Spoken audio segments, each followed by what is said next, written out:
So, a person never gets to choose the emotions that they feel. But how is this true and why is this true? How can we prove this is true? Well, let's think about it. Do people enjoy experiencing the negative emotions? Fear, worry, anxiety, sadness? Of course not. People don't enjoy feeling these kinds of emotions.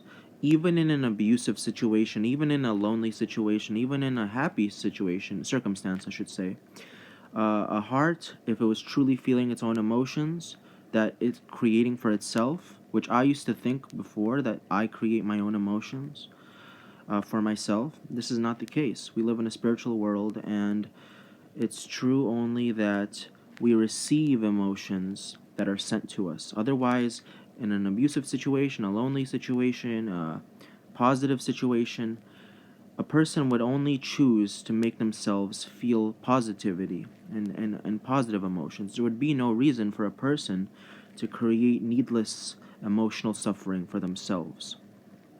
That's one reason to believe that we don't create our own emotions. Think about the people who are just living their lives and they're going through depression, some have anxiety, some have fear. What's going on there? Why would they be doing that to themselves? They're not. These emotions are being cast onto them in the spiritual world. Otherwise, a person would just choose to be happy and peaceful all the time, emotionally. But I think that the other aspect of the heart, which is the home of the emotions, it only doesn't it doesn't only receive emotions. It also receives feelings, which are like pulls in the mind and like spiritual movements. You could say that's also of the heart. The body itself is not sentient. The body is a piece of steak, you could say. The body is not, it's soulless. It's just matter. And then you have the mind. The mind is just for planning something or doing some math or for remembering something, um, or just for knowing where something is. So that's not that important. The most important thing, and this is why it says in Proverbs 4:23, guard your heart above everything, for everything you do flows from it.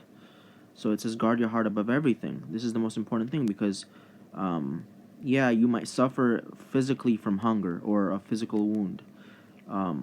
Yeah, you might be able to think something bad will happen with your mind. But if you only had to experience nothing bad ever emotionally, no bad sensations or feelings in the mind, and or spiritual movements in the mind, and no negative emotions, or sorry, with your heart, no bad pulls and stuff with your heart, and no bad negative feelings or emotions with your heart, then you would be just fine. You would always be chillaxing internally. So, conclusion: we don't choose our own emotions or feelings, and in order to do what we want to actually do with our lives, we have to take care of our hearts. And with that being said, the only thing I would say is that people should try to build their heart and purify their heart. When we talk about purifying the heart, we're not just saying nonsense. We're saying something real, even something biblical. That your heart is that part of you.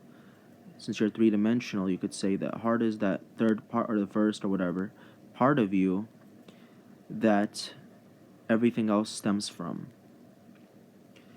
So purify your heart so that only good emotions can come into it. I don't know if that's possible, but I think it is. I think if you purify your heart, clean up all the trash that's in there, all the idols, all the worship of things that are not beneficial for it. If you purify your heart, then you get good results with the heart.